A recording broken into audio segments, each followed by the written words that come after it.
Hola amigos, soy César Sánchez Torrealba y les doy la bienvenida al Final de la Noche, el nuevo programa informativo que va a ir por vía Neo TV. Para esta primera edición tenemos acá en el panel al señor Ian Paredes, analista político y conductor de Neo TV. ¿Cómo estás, Ian? Muy buenos días, bienvenido al programa. Buenos días, señor César, muchas gracias por la convocatoria. Dispuesto a responder todas sus preguntas. ¿Qué tal? Bueno, vamos a empezar directamente un poco a lo que nos atañe. Este programa básicamente gira sobre el eje de lo que es la tendencia política y un poco de cara a preparándonos a lo que van a ser las elecciones 2026. Quería empezar un poco a preguntarte, ¿no? El 2021, en las últimas elecciones, estuvimos en una situación que para muchos consideran como terminal. Básicamente, las elecciones que tuvimos para votar los peruanos entre el señor Pedro Castillo y la señora Keiko Fujimori nos dejaban en una situación donde uno creía que prácticamente ya no podía venir algo peor, ¿no? Entonces, antes que nada, quería preguntarte, Ian, ¿qué lecciones crees que nos han dejado las elecciones 2021?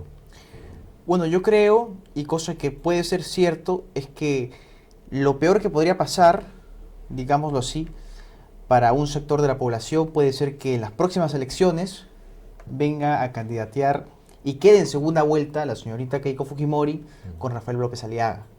Yo creo que eso es una posibilidad muy grande y que gente, mucha, podría estar nerviosa de esa posibilidad y de que otros pueden estar confiados en votar por Rafael López Aliaga, viendo su buena gestión que está teniendo, al menos a lo que a mí me respecta, la alcaldía de Lima. Pero, si nos fijamos bien, es algo similar a lo que pasó con Pedro Pablo Kuczynski y Keiko Fujimori.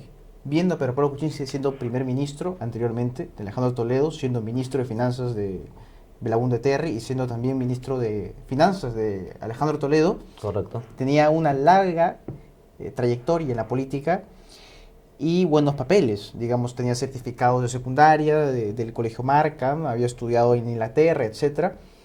Pero acabó mal, ¿no? Terminó mal. Y todo por evitar que Keiko Fujimori entre a la presidencia. ¿Qué fue lo que pasó? Ollanta evitó que salieran la gente a votar, la gente que era militar, digamos, los militares que impidieron su movilización, ¿no? Y esto puede ocasionar que nos vayamos por el antivoto y no por las propuestas que vengan a lo contrario de Keiko, ¿no? Yo tengo la teoría de que la gente no realmente votó por Pedro Castillo, porque era Pedro Castillo, sino la gente votó porque era solamente alguien que no era Keiko Fujimori. O sea, un antivoto total. Y eso nos dejó con Pedro Pablo Kuczynski, que era, digamos, una opción que tenía un plan de gobierno, pero que no se pudo realizar porque le cortaron la cabeza con los 70 escaños del Congreso que ganó Keiko Fujimori, ¿no? Fuerza Popular. Esto se puede repetir nuevamente si es que la gente vota por el antivoto. Ahora bien, es interesante porque acá estamos marcando una suerte de pauta en lo que es el consciente y colectivo del elector peruano. Yo tal vez sea algunos años mayor que tú, pero incluso siempre tengo esto en la memoria de que el peruano vota por el mal menor, ¿no? Que el voto nunca es un voto generalmente a favor, sino un voto en contra. ¿Es así como vota el peruano? Sí, ¿O tú por lo menos, disculpa, tienes algún tipo de referente donde de elección más o menos reciente, donde el peruano haya votado hacia una propuesta realmente ideológica o simplemente por rechazar otra? Bueno, en su totalidad, si nos ponemos, por ejemplo, en los años 80, teníamos a Jorge del Castillo como alcalde de Lima y teníamos a Alan García como presidente de la República. De acuerdo. Cosa que, en lo cual, por las cosas hechas por los militares anteriormente, con Blasco Alvarado y Bonales Bermúdez, y dejaron una deuda externa e interna muy grande, ¿ya? Digamos que el Perú se vio muy desconfiado en los partidos tradicionales. De ahí por qué pierda el Fredemo, una alianza del PPC, Acción Popular y el partido de Vargas Llosa, tanto la alcaldía de Lima como la presidencia, por dos personas que no se conocían en lo absoluto. Digamos, perdón, con dos personas que no habían sido conocidos en la política. Sí se conocían mucho. Digamos, Fujimori era rector de la Universidad Agraria y había estado en un canal de televisión que no me acuerdo su nombre. Y Ricardo Bello pues había sido cara de Panamericana, había tenido su canal, ¿no? Y tal. pero no tenían experiencia política, ¿no? Y ambos, uno entró a la presidencia y otro a la alcaldía de Lima. Son los outsiders, ¿no? Y el outsider original siendo Ricardo Belmont.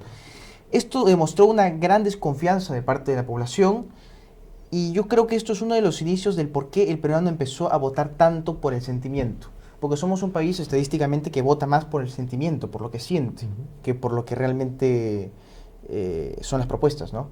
Entonces yo creo que sí, el peruano tiene una gran decisión en lo que siente, más de lo que puede observar, ¿no? O sea, estamos hablando de un voto esencialmente emotivo. Emotivo, emocional, sí. ¿Dónde quedan entonces los planes de gobierno? O dicho, hacer una pregunta quizá pueda sonar un poco cínica, pero ¿a la gente le importa el plan de gobierno? ¿Tú crees que al elector peruano, en líneas generales, a la masa del electorado peruano, realmente vota por un plan de gobierno o tiene siquiera una noción de él? Yo creo que pocos se pueden dar el trabajo de leer el plan de gobierno, pero yo creo que es esencial que se haga, ¿no? Y que se impulse eso. Lo que pasa es de que con 40 candidatos, no creo que todos lleguen a tener plan de gobierno. Tengo entendido que Pedro Castillo no tuvo plan de gobierno. Eso es lo que yo creo. No sé si es que tuvo o no, la verdad no tengo eso muy claro. Pero al haber 40 candidatos, eso dificulta a las personas a que vean los planes de gobierno de cada uno de ellos, ¿no? Claro.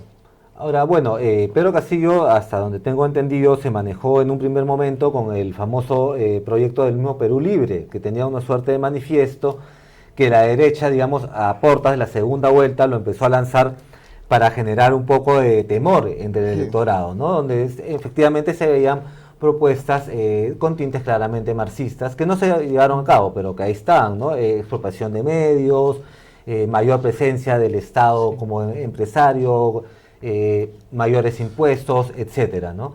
Y que luego se suelen generar las famosas hojas de ruta y planes que surgen, como fue Ollantumala, que así consiguió ganar las elecciones hace la década pasada, ¿no?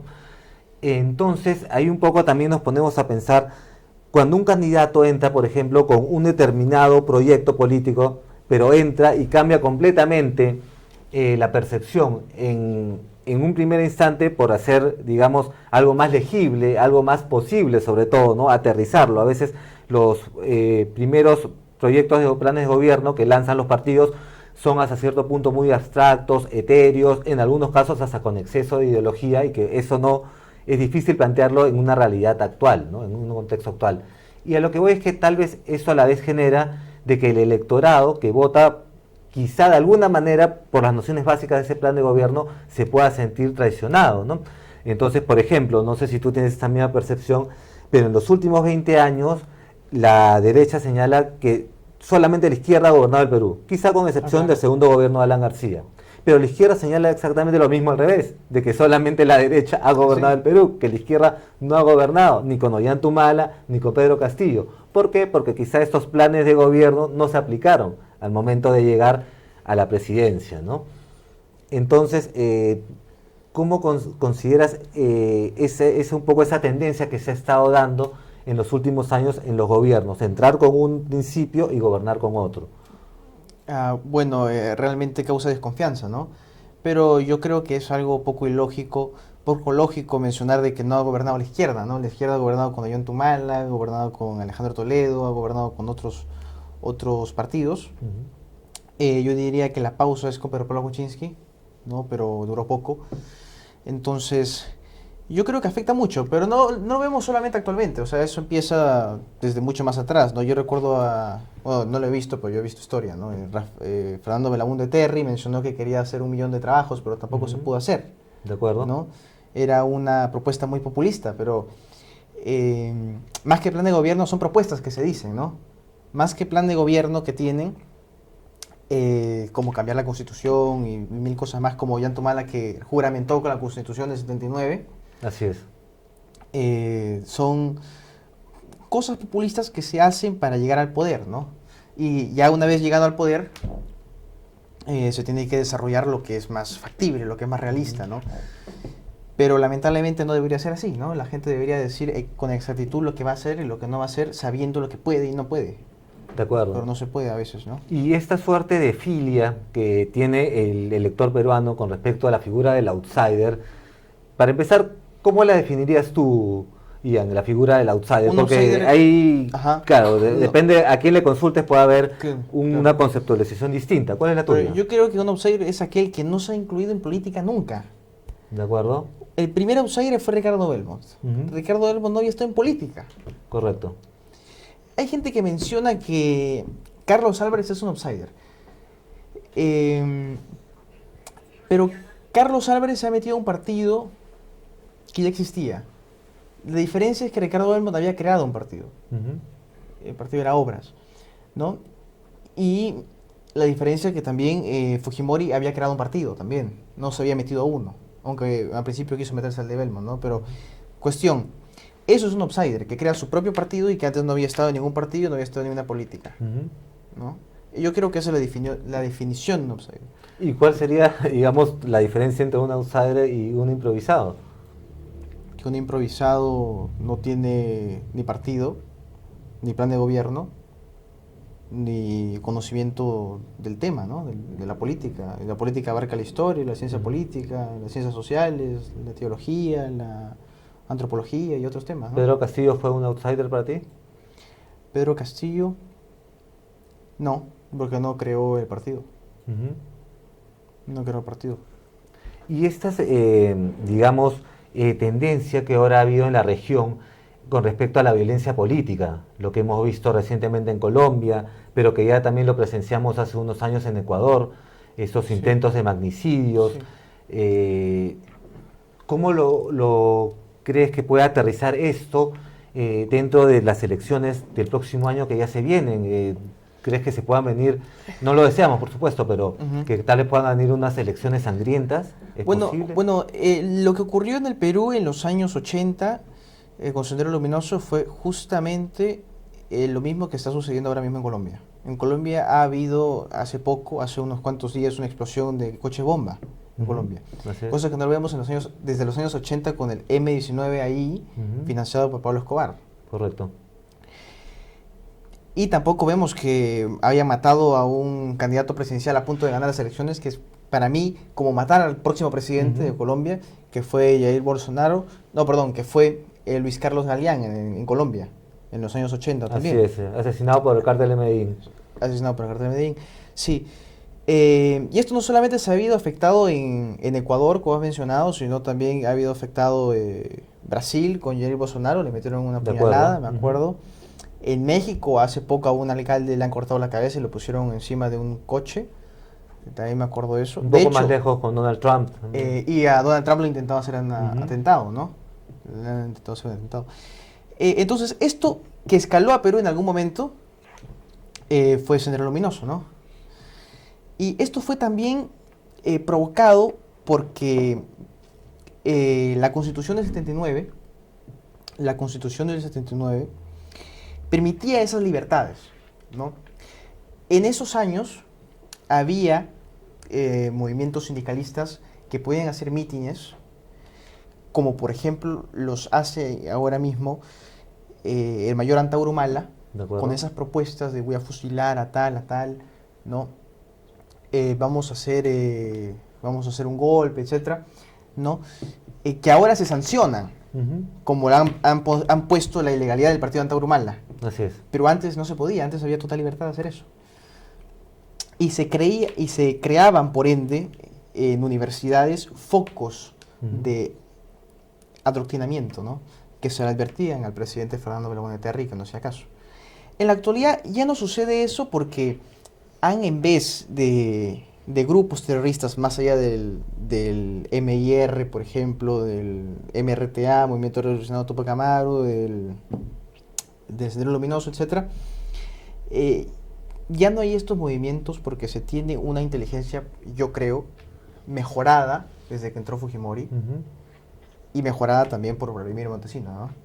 Que tenía una inteligencia absolutamente magistral para encontrarlos y aprisionarlos o a desaparecerlos o matarlos, ¿no? Ujú. Y yo creo que eso es algo que ha ido heredando los gobiernos para evitar que esto vuelva a suceder, ¿no? Entonces yo no creo que sucedan esas cosas. Porque ahora más bien en vez de optar por estas guerras, meter coches bomba, de atentados, etcétera, se han ido por el lado del narcotráfico, ¿no? Ujú. En consideración a lo señalado, la, ¿cuál vendría a ser el papel en todo caso del gobierno actual? Porque ahora tenemos a lo que esta figura un poco híbrida, que tal vez difusa a la vez, del famoso terrorismo urbano, como quieren clasificar a la delincuencia. Incluso existen, digamos, especulaciones conspirativas de que el gobierno en realidad estuviera dejando pasar todo lo sucedido, ¿no? Entonces, por ejemplo, el gobierno actual, ¿tú crees que tenga de alguna manera las capacidades, las competencias necesarias para garantizar de alguna manera, en base también a lo que comentabas, el trabajo de inteligencia, ¿no? La policía, del mismo ejército tal vez, para poder asegurarnos unas elecciones por lo menos pacíficas? Es que ¿Está en las condiciones? no están las condiciones, porque han habido muchos ministros de Interior. Tanto así que yo no me sé el nombre de casi ninguno, aparte del, del último que hubo. Santibáñez, Santibáñez, por ejemplo, Santibáñez, que también se me olvidó su infame nombre. ministro, Ajá. ajá. Ha habido muchos ministros. ¿Cómo se quiere una estabilidad de las fuerzas policíacas, ¿no? Si hay tantos ministros. Eso no es estabilidad, eso no permite dar garantías de unas elecciones pacíficas, ¿no? Y tampoco con el presidente Sagasti, que en el momento que entró lo que hizo fue sacar a los veteranos que estaban en los generales policías, los policías generales, no jubilarlos y meter a sus amigos, ¿no? Esto también hace que tengamos generales en la policía poco experimentados. Ujú. Ahora bien, ¿tú crees que el Perú se sume a esta tendencia que más o menos ha estado creciendo en la región de virar de la izquierda hacia candidatos de derecha, generalmente una derecha populista? ¿Ves más o menos posible ese escenario para el 2026 o podamos seguir más o menos dentro de esta misma línea que coincido contigo, yo también la veo mucho más afín a la izquierda, a pesar de que la izquierda niega que sea una línea de izquierda, ¿no? Yo creo que van a apostar por alguien conocido, porque a haber 40 partidos, yo creo que la gente va a querer apostar por alguien que confíe, ¿no? Van a apostar por alguien conocido, y yo creo que por alguien de derecha. Yo digo que por alguien de derecha porque ya ha habido bastantes gobiernos de izquierda. Entonces yo creo que por alguien de derecha. No me gusta tildar de derecha, izquierda las cosas, pero yo creo que sí van a votar por alguien de tendencias más azules, ¿no? De tendencias más ¿De acuerdo? derechas que de izquierdas por lo vivido anteriormente, ¿no? Y aparte porque se ha visto pues que ya está en la cárcel Ollantumala, está en la cárcel Alejandro Toledo, ha fallecido Alberto Fujimori, pero eso no, bueno, ahora hablando solo de izquierda, ha estado en la cárcel, perdón, ha sido enviado a la cárcel Alejandro Toledo, Ollantumala, y Nadine Heredia también debería estar, pero se ha fugado. Entonces, viendo esto, yo también creo que van a apostar por uno de derecha, ¿no? Y conocido. Y es por eso que vemos, por ejemplo, a Carlos Álvarez, que es muy conocido en el Perú. Él no se autodenomina de derecha ni de izquierda, pero Carlos Álvarez es conocido y tiene buenos puntos De acuerdo. en las encuestas. Al igual que Hernando de Soto en su momento, ahora no tiene partido, pero en su momento era conocido. Es conocido, sigue siendo, pero antes cuando estaba en partido tenía buenos puntos también. Entonces eso refleja que mi teoría de que van a buscar a alguien confiable es cierta, ¿no? Claro. Acá tenemos una especie también, la clase política, digamos, una especie de fobia también a identificarse dentro del espectro, ¿no? O sea, los candidatos de izquierda no se reconocen como candidatos de Sí, izquierda, pues, es verdad. los candidatos de derecha. Rafael López Aliaga lo he escuchado hasta literalmente decir que él se identifica con las posturas de centro socialista. Así lo he escuchado, ¿no? Bueno. Lo que muestra también un poco de la retórica natural, Claro. del fragor de la campaña, ¿no? Claro. Lo que pasa es que los candidatos que llegan a la presidencia deben tener bien clara y la población debe saber con certeza y con total seguridad cuál es la ideología que está trayendo. De acuerdo. Y no, por ejemplo, no quiero parecer que chanco al presidente Fernando Belaúnde, porque el presidente Fernando Belaúnde hizo cosas buenas, pero él hizo un libro llamado Mi ideología es el Perú. Eso no responde cuál es la ideología que tenía. Correcto. Hay que poner Entiendo. en claro cuál es la ideología que entras. La ideología que está ahora mismo manejando Argentina para salir de la crisis es el anarcocapitalismo. No en su totalidad, porque no le vas a dar que controle el agua a una empresa privada, ¿no? Porque para bajar los costos te puede envenenar la población. Pero sí está planteando el anarcocapitalismo. Entonces, el peruano debe saber por qué ideología en exactitud está apostando. ¿no? Y de las ideologías han nacido partidos muy fuertes y que siguen vigentes hasta el día de hoy, como es el APRA, por ejemplo, como es el PPC y como es Acción Popular, ¿no? Así es. Entonces, esos partidos, si es que nos demuestran que han vivido tanto por tener una ideología clara, deben haber también candidatos. Yo también he escuchado como Carlos Álvarez diciendo que no se identifican en ninguna ideología. Prácticamente diciendo lo mismo. Claro. He escuchado que, bueno, yo he entendido que ha dicho que está a favor de la vida, ¿no? Algo así, pero tiene que poner una ideología concreta para saber a qué cosa se va a enfrentar la población cuando llegue, ¿no? Claro. Enfrentar no, a qué cosa va a ver la población cuando llegue a gobernar. Así es. Ahora un poco para ir cerrando ideas, quería comentarte, justo como mencionabas, digamos la participación, la relevancia que han tenido los expresidentes, ¿no? A través de esas últimas décadas, relevancia para lo positivo, lo negativo, pero el impacto, ¿no? Escuché a un periodista español en el programa de Milagros Leiber, no tengo el nombre, cuando le preguntaron concretamente sobre el legado, digamos, de Dina Boluarte, ¿no? Al margen de que si tiene 100% de desaprobación, en fin, dijo una respuesta que me pareció analizable, ¿no? Él señaló de que la señora Boluarte, Yo la he visto, sí, ¿no? tenía un papel en la historia de que ni ella era consciente de ello, ¿no? Sí, que es el haber salvado la democracia, ¿correcto? ¿no? Sí. Cuando el país estaba a punto de hundirse y los grupos radicales más bien exigían el descontrol total, que ella no asumiese el cargo y que el país cayese aún más en la deriva, ¿no? ¿Coincides, avalas? Coincido totalmente. Coincido totalmente, y si sabes la historia del Perú, coincides igualmente con lo dicho de ese periodista. Han habido presidentes odiados en su tiempo que han tenido que entrar de forma interina o han tenido que entrar porque el otro o falleció o murió por hacer una guerra estúpida o porque lo mataron por un golpe de Estado, pero ha entrado uno y ha entrado siempre uno a salvar y a dar estabilidad en momentos de inestabilidad. De acuerdo. ¿No? Lo salvable de Dina Boluarte es que no ha seguido el legado que hizo Pedro Castillo, ¿no? No volvió a hacer un golpe, no volvió a hacer un autogolpe, no intentó crear otra constitución o volver a la del 79 y mejorarla, como dice Alfonso López Chao, el rector de la UNI, el ex rector de la UNI que quiere ser presidente, ¿no?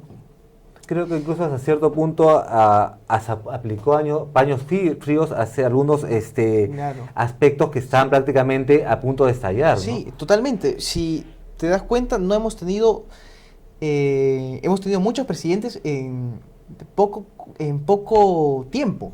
Hemos tenido pocos presidentes en poco tiempo. Hemos tenido que desde Pedro Pablo Kuczynski llegó Vizcarra, de Vizcarra llegó Manuel Merino, de Merino llegó Sagasti, de Sagasti llegó Pedro Castillo, de Pedro Castillo llegó Dina Boluarte. 6 presidentes en menos de 7 años, por lo menos. Así es. Esto no se veía desde la Confederación Perú-Boliviana, no se veía desde el anarquismo militar del Perú del siglo XIX, que entraban 6 presidentes en 2 años. Porque uno entraba, el otro lo sacaba, uno entraba, el otro lo sacaba. Y siempre llega uno que se queda para guardar la calma, hacer estabilidad. Sé que estamos ahora mismo muy mal con la delincuencia, etcétera, y que hay mucha gente que se queja y que la política ahorita está catastrófica, la gente califica al Congreso muy mal y tal. Pero hay una cierta y muy tenue, por lo menos, estabilidad dentro del Poder Ejecutivo, ¿no? Dina Boluarte está poniendo la calma en el Poder Ejecutivo por lo menos hasta que termine su mandato. De acuerdo. Y llame a elecciones y salga un nuevo presidente, ¿no? Entonces yo sí estoy de acuerdo con lo dicho de ese periodista español. Ahora, lo curioso es que hasta cierto punto... yo creo sí. más bien que se le va a reconocer, seguramente, en mucho tiempo se le va a reconocer a Dina Boluarte, ¿no? Y sin embargo, cierto sector un poco radical va a ser lo que tal vez nunca le vaya a perdonar, ¿no? El haber salvado la Constitución en un momento tan extremo y tan polarizante. Muchas gracias, Ian, por tu participación. Fue un gusto tenerte acá y esperamos tenerte nuevamente acá para comentar la actualidad informativa, política y en general las tendencias. Muchas gracias. Muchas gracias por la invitación. Muchas gracias. Este fue Ian Paredes, acá en el primer segmento de Al Final de la Noche. Volvemos.